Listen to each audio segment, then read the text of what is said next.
Hello, this is Jenny Clark with Solvability, and today we've got the Florida GovCon podcast, and I'm here talking with Kizzy Dominguez of K Parks Consulting. So, Kizzy, how are things going in Miami this afternoon? They're going extremely well. I appreciate you asking, Jenny. Well, we met at the Florida SBDC event that was at I guess it was at National Entrepreneur Center, and you were one of the speakers. How did you get? I know you were up there to share your knowledge with the group. What was the big thing that people seemed to respond to when you were talking? It seemed that many responded to my personal stories, experience, just a lot of information that was shared was relatable. And there were also others from a panel that spoke. So it was great because no matter one's background or their business model, or regardless of what they even sold, there's still so many items that are common amongst entrepreneurs. So it was great that they were able to really walk away energized and with tips. Well, I really enjoyed it, and then we connected later over LinkedIn so that we could talk about what we might want to do on a podcast. And when I went and looked at your website, I just looked at your story and the growth that you've had, and so we decided to call this Stepping into Growth. And what I was going to ask you to do, Kizzy, is just kind of give me a feeling of where you started, why you started, and where you're going. I know we talked about you were an entrepreneur from an early age. Yeah, I definitely was. I just always knew growing up that I wanted to be an entrepreneur, and it really came to light when I lived in Danville, Illinois, and we lived near a golf course that was surrounded by a chain link fence, and one of my friends lived on the other side of this alley. So the alley separated her backyard from this golf course. So after numerous times of going to her house and playing in her backyard, I noticed that there were just pools of golf balls that piled throughout this alley. Mm-hmm. And I had a little background when it came to golf balls because my grandmother Clump at the time was an avid golfer. And so I knew that some golf balls were worth more than others. So I took many of the golf balls home and cleaned them, gave her the good ones, of course, and then I resold the suitable used golf balls through the fence to the different golfers. And I would use the proceeds to purchase Nutty Bars and Funyuns. And that was around like 5th grade, 6th grade. It was when I was quite young. So when you got Nutty Bars and Funyuns, were those to resell too, or was that what you paid yourself in? That was like your personal reward? No, that was my personal reward. That was like my salary. Well, it sounds good because they say you should always have an idea of how you're going to reward yourself at the end. My first job like that was I made pot holders and sold them door to door for a quarter. Ooh. So obviously we started together with this type of thing. And then, so you went through, and I guess the next big change is when you started completing your education, and you've got a PhD in some kind of fancy psychology. Tell us a little bit about that. What the next step was. Yes. So I earned a PhD in industrial organizational psychology from the Florida Institute of Technology, located in Melbourne, Florida. But I would like just to share a few things that happened before earning the degree, because I earned a master's degree in the same field from the same school in 2003. I decided to take a couple years off to work on some personal things, and during that time, I started venturing into education, and I started teaching online. And at that point in time, the employer insisted that all adjunct online educators be sole proprietors. So they became one of my first clients. So I not only taught courses online, but I would also develop them and serve as a subject matter expert for this particular school. And I did that for quite some time. And I really enjoyed it. so I started picking up more work as a sole proprietor. I ended up analyzing some data for a large international bank, and that information was used to create a PowerPoint slide deck that the consulting firm that I was working with behind the scenes that they presented to the client. I also worked on a selection center and helped evaluate candidates and run them through role play exercises for an organization in Central Florida. So I had several experiences of being either behind the scenes, kind of applying what I'd learned with my master's degree, teaching, developing curriculum, and or kind of facilitating when it came to selection centers. And I really enjoyed it. And as I was closer to earning my PhD, because I re-entered the program in 2005, and as I was approaching graduating with my PhD in December of 2007, I just so happened to be at Patrick Air Force Base. So kind of jumping to the next kind of step that is there. Mm-hmm. And I was a graduate research fellow there. And a great opportunity presented itself to continue on as a contractor, but under my own business, which I never expected because I had interned at Lockheed Martin for a few months, many years prior, and I just didn't expect to be an entrepreneur so early on in my life. Yes, I can see what you're talking about with that. And what it sounded to me like when you got to Patrick, you were developing other skills that people maybe didn't know where to get them from. And you said that you did a lot of analysis work too, and surveys and others, which has really prepared you. So what was the Patrick work like? How did you get to the next step from there? Well, they started adding on to their mission, where their main focus was on making sure that there was equity and people were treated with dignity and respect in the services and in civilian roles. And then they really started to expand into diversity and inclusion, preventing sexual harassment, sexual assault, more around bullying and hazing. And so as their areas started to expand, it opened up this need for subject matter expertise, research assistance, analytics, and survey development. So those are all of the areas that I started out with. I served on or assisted the Military Leadership Diversity Commission. I also helped create a diversity climate survey for them and validated it. Had several publications that came out of work that was connected to that organization. Also assisted when it came to, this was prior to Don't Ask, Don't Tell. I mean, not prior to, but it was prior to when Don't Ask, Don't Tell was removed and the services became open to those of all sexual orientations. And so I served on a think tank concerning Don't Ask, Don't Tell at the time.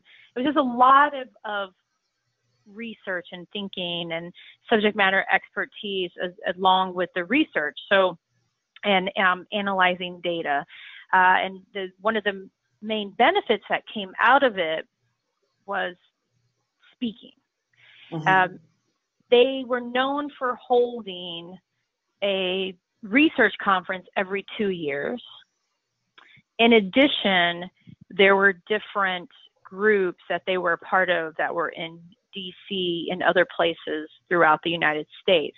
So that provided a great platform to get in front of people who ordinarily would never have met. Yeah, I can understand that. And so the speaking, I think you told me that you ended up speaking in front of a lot of different areas, Army, the Fort Belvoir and National Guard and some of the others. Talk to me about what that helped, what you did there and how that grew into new opportunities. It was a perfect pairing because I had always enjoyed being in front of people. Well before I earned my master's degree, I substituted in Brevard County to earn extra money. And then even while, in addition to that, while I was earning my master's degree, I also trained for this consulting firm that was connected to my graduate program. And I remember the chair of my program, I remember once he pulled me aside and said, "Wow, Kizzy, you really have a knack for this. You're really good at instructing." And I just really fell in love with being in front of people. And at one point in time, I envisioned that I was going to be a full-time professor. So when the speaking engagements became available, I really ran with them. I mean, they varied from 1 to 4 hour sessions around diversity and inclusion, topics connected to that, generational differences, typically for military members. One of the earliest was for the Army Reserves. And then once I spoke at Fort Belvoir for,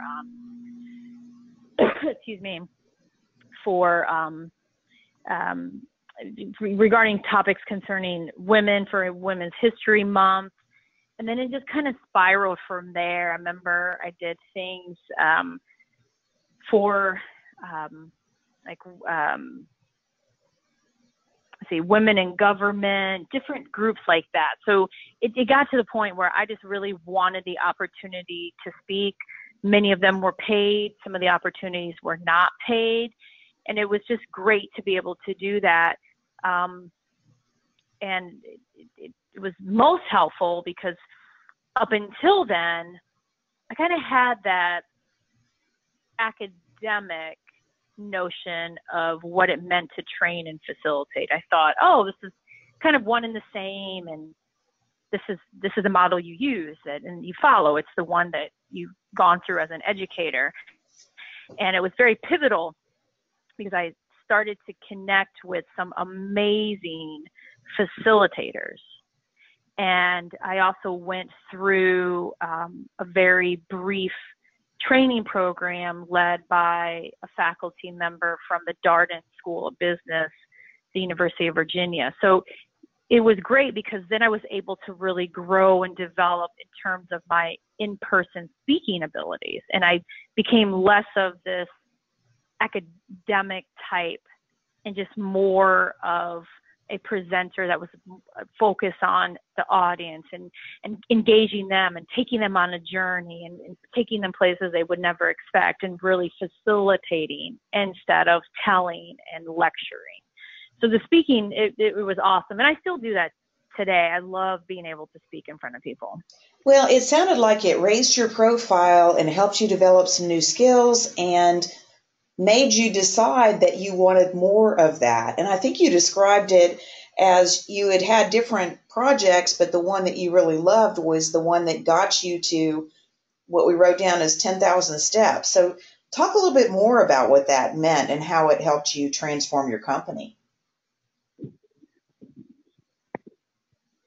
Yeah, that's a great question because, just to remind those listening, I was a young person who I'd worked since I was 15 and odd and end jobs, telemarketing, call centers, crew leader at Hardee's, but I never worked for a company.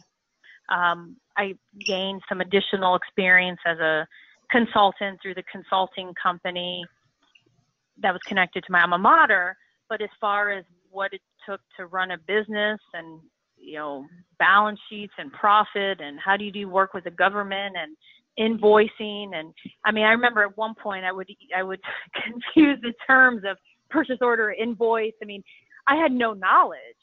And so part of the 10,000 hours included learning how to be an entrepreneur and what went into it, as well as honing the craft.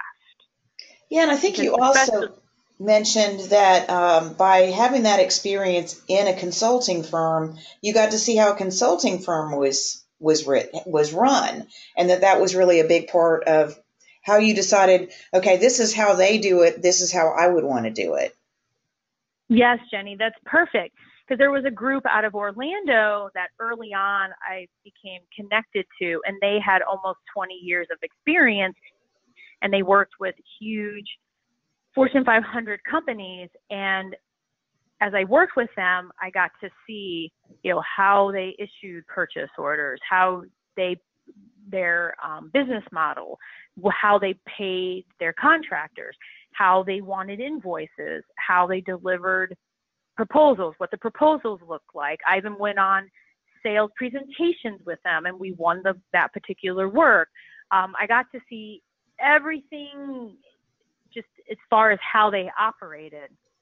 And it was really helpful because, again, I didn't have that level of experience. I didn't really have anyone in my life to pulse and say, hey, tell me how I should really run my company. Now, of course, I took full advantage of free resources because I don't know about you all listening, but I love free.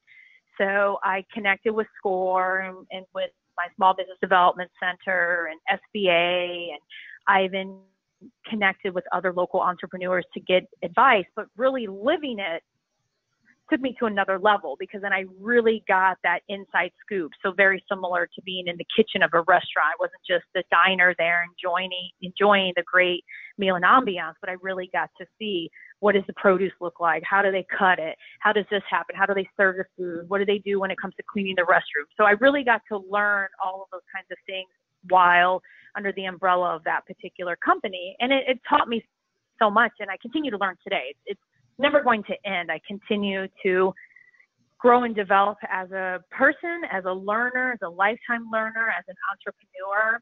And I just can't stress enough the importance of doing so. Nobody gets to, I strongly believe that you don't get to a point and say, oh, I've learned everything I need to learn, I'm done. Now, there may be new opportunities. I know personally, I love government contracting. It's awesome. It's been great. It's changed my life. But I also know that I would like to own a franchise restaurant. I know I would like to maybe own an in-person training company. I would like to maybe one day produce something and sell it. So I look at this as a true entrepreneurial journey. And maybe some of those listening see it as that too. Well, it does sound like you're looking for all kinds of, and what we talked about next was really what going the federal route meant for you and how you've done it. So you can take people through that? Yeah, definitely. So for my journey, I was introduced to government contracting at Patrick Air Force Base. Up until then, many family members, my father, my grandparents, a great aunt, my brothers, had served in either the Army or the Navy. So I definitely had the connection to the military, but as far as day in life of a government contractor, it was extremely foreign. So at Patrick Air Force Base, I really learned what that all meant and just kind of the ins and outs of government contracting. So at that point in time, through my connection at Patrick Air Force Base and getting involved with Women in Defense and other groups and meeting other government contractors, I got to the point where I really understood that there were these things called government set-asides. And they're not going to lead to a pot of gold, but they can really help someone significantly grow their business, as well as the 8A has a little bit of training and development that may go along with it. So in September 2011, we received our 8A certification. And shortly after, I made the decision to move to Miami area. And it was twofold because one, because my business, K Parks Consulting, is headquartered in Melbourne, Florida, our reporting office for our 8A it's in Miami. It may seem unusual, but that's how the state is set up. So I thought, well, moving to Miami, I've never lived in a big city. This is great. The country mouse becoming the city mouse. But also, it provided close proximity to the SBA. Currently, the SBA's office is about a 15-minute drive from where I live. And it really led to a strong relationship with the SBA. So not only did the 8A lead to additional government contracts because I marketed it, took advantage of opportunities, excuse me, worked with existing clients to leverage the 8A, it also led to a really strong relationship with my SBA. So I was selected to be part of their Emerging Leaders program. I was selected to serve on a panel with Linda McMahon, who's the head of the SBA, just a few months ago, and shared some thoughts with her. And actually, one of my suggestions has now been turned into a whole program that they're starting. So it's quite amazing. And then the other thing that came out of it is I kept hearing a lot about mentor proteges, you know, Kizzy, this is a way you can further grow your business. You should get in a mentor protege. And I kind of equate it to a marriage. You know, we're always pushed, you should get married, So I thought, okay, well, let me research this. And I knew that being in a mentor protege could be very beneficial because you can form joint ventures, and in theory, your protege would help grow and develop you. And I had come across a few frogs and decided against it. And then I finally found my Prince Charming and connected with a company out of Orlando that I have known of for quite some time. And we have a lot in common. And we are one of fewer than 200 companies that are part of what the SBA has called the All Small Mentor Protege. And the benefit of it is not only do we get to form JVs and things of that nature, but the application process is actually really easy. It's very, very painless. You submit all the documents online through you being the protege. The protege submits them. We submitted them through the portal, and they turn it around quite quickly. So we're already up and running with it. And for those that may be listening that are unfamiliar, definitely look into it. And those who are familiar, it's a great program to look into taking advantage of. Well, I'm glad you talked about that, because at first we were talking about the whole thing of mentor protege in the traditional one, which was under an 8A. And I think you told me that you were just really happy that the all small one was less paperwork. But yes, it's the whole idea of where do you start and how do you go? So, but you were getting ready to say something. Go ahead. Yeah. No, just that there's also an 8A mentor protege, and I want to just kind of emphasize to those listening that this is not a program affiliated with the Air Force or NASA or a particular agency. This is through the SBA. So therefore, your joint venture, or, you know, wherever you take that relationship, it cuts across all organizations. And so I was just going to say that there is an 8A mentor protege, but the thing is, I believe the 8A office, again, you know, Miami, they would have had to approve it. I think they even needed to send the application to DC, and it required a lot of paperwork. They wanted like tax returns for the past 3 years from the mentor. And I mean, it was just a lot of information. And it's great that they do their due diligence, but sometimes, you know, we're so busy working on our business. We're running our businesses. We're doing amazing things for clients. And so it's challenging to then put together this huge packet, where with the all small mentor protege, that is not the case whatsoever. They provide you a template. It's easy to fill out. You list the different areas that you as a protege have agreed upon with your mentor to receive development on. And then you have to take a very, very, very easy online training about the mentor protege. It's extremely easy. You save the certificate. Both parties involved, mentor and protege, must take it. And then I think they may ask for maybe a couple of other pieces of information. I mean, it's all very, very basic. And then you just upload it, submit, and bam, Wow. it's done. And then start to process it. I mean, it's unreal how easy it is. And although we were just accepted into it May 24th of this year, I already attended a webinar that they held.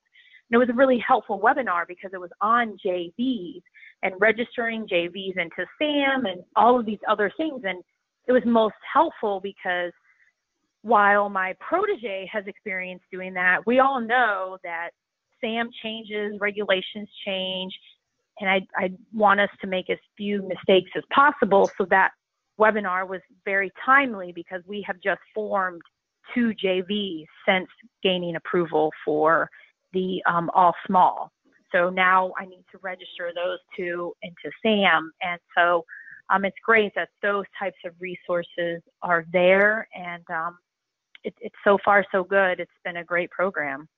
Well, it certainly sounds like it's opened a lot of opportunities for you. And my personal belief is that the all small mentor protege is the transformation we've been looking for small businesses in the federal space, because it allows you to work more with a peer that understands what the issues you're going through are and can help you say, here's what we're going to do. And I love the idea of being able to take the combined resources of 2 smalls and their past performance and execute. So there's a lot more balance in the relationship. And from an accounting standpoint, I love joint ventures because it's so much easier to run and less costly in those type of situations, because they're basically the 2 partners in the JV just invoice the JV, and then there's a combined bill, and it's just fascinating to me. It uses up less capital and it just improves so many different aspects of it. So I'm excited to hear more about that. I mentioned that I've got something coming up on August the 17th that we'll be talking more about that. So hey, I really appreciate your time today, and I just kind of wanted to wrap up by talking about how people could reach you and where they might want to hear more about K Park. So to reach you, I guess the best number is the phone number, 321. Yeah. Go ahead, and you can just tell us the best way to reach you. Yeah, no, I just want to just emphasize 321-795-1908. Also, I love texting and WhatsApp, so you can do so. You can just say, hey, heard your podcast with Jenny. You know, you can send an email, go to our website, and we also are on Twitter, Facebook, LinkedIn. All of that is accessible through the website. So definitely feel free to send a message. Also, we're quite active on LinkedIn, so feel free to message through LinkedIn. If there's any way that we can be of help, it would be great. We're always available to answer any questions, and we're also always looking for partners, new team members, for interns. So I firmly believe in the power of paying it forward. A lot of people and organizations have been willing to help and develop me, my team, the company, and I always want to make sure that I do the same. So if there's any way I can be of help, don't hesitate to contact me whatsoever. Well, that's great to know, and I really appreciate your time today. The other thing I wanted to tell you is I went out to your Twitter account and clicked on it, and you sent a wonderful little response back that says, thank you for connecting. There's more on LinkedIn. How can I be of help? And that's like such a friendly thing. So I'm going to have to find out later how you set that up, because I'm just now learning how to use Twitter. Of course. Yeah. So it's all about learning tools and sharing them with others in our community so we can all be more successful. So I've really enjoyed talking to you today, Kizzy, and I know I'm going to be following up with you on some other ideas that we could work together on. And if people wanted to connect with me, my website is solvability.com. Phone number 256-882-6276. And you can text me on that because I only have one phone number. It's a cell phone. My email is jwclark@solvability.com.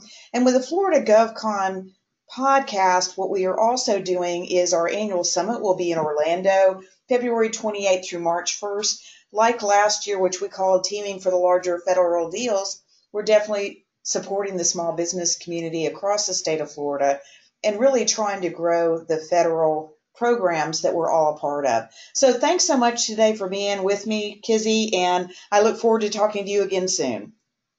Yeah, anytime. And thank you so much, Jenny. And also thank you, listeners. And I look forward to learning more about your event that's coming up too. Okay, thanks. I'll talk to you soon. Sounds great. All right.